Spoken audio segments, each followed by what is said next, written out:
Un, principā, mēs arī strādājām ar, lielākoties Latvijas biblioteka strādā ar svītru kodiem un elektromagnētiskām uzlīmēm, kurā tomēr informācija tiek ierakstīta daudz mazāk, ja? Bet šīs RFID ielīmes ļauj daudz vairāk ierakstīt informāciju un visā šajā sistēmā arī iegūt bibliotekai daudz dažādus rādītājus par bibliotekas darbu. This tag, which is included in every book, has no battery.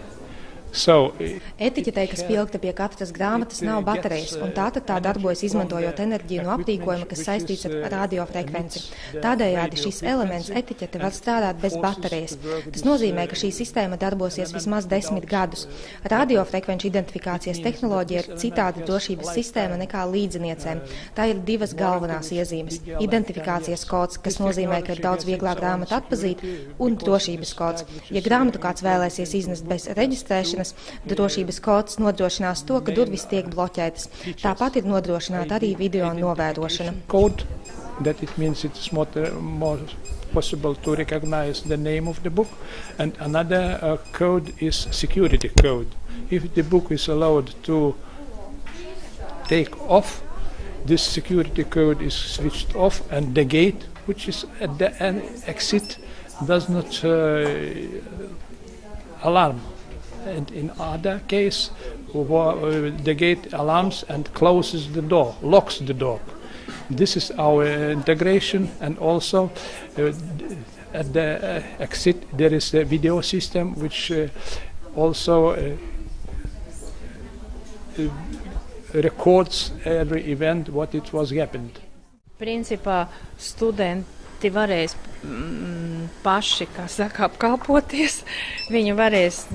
Tagad viņi var no šīs centrālās bibliotekas lasītavas plauktiem paši ņemt grāmatas, paši sev tās izsniegt ar pašapkalpošanās automātu palīdzību un arī nodot tās atpakaļ.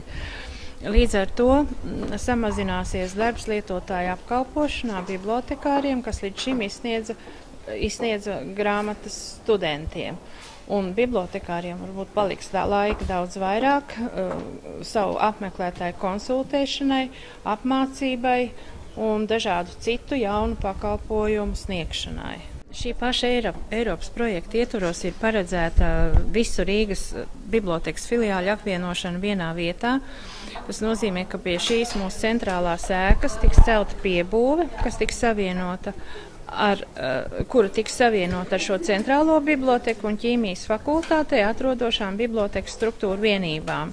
Un uz šejien tiks pārceltas visas pārējās Rīgas 5 filiāles. Apvienoti krājumi, izveidotas plašas brīvpieejas lasītavas, izveidotas darba grupu telpas studentiem, individuālās darba grupu telpas, klusā lasītava un vēl citas lietas. Projekts beidzās 2013. gada beigās, un mēs ceram, ka uz to laiku šī piebūve un visas šīs pārmaiņas tiks realizētas.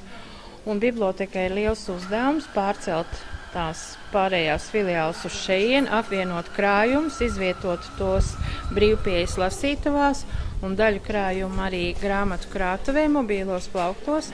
Tā ir tā daļa, kura netiek varbūt tik bieži pieprasīta, bet kura mums ir jāglabā kā valsts nozīmes bibliotekai, inženierzinātņu un tehnikas jomā.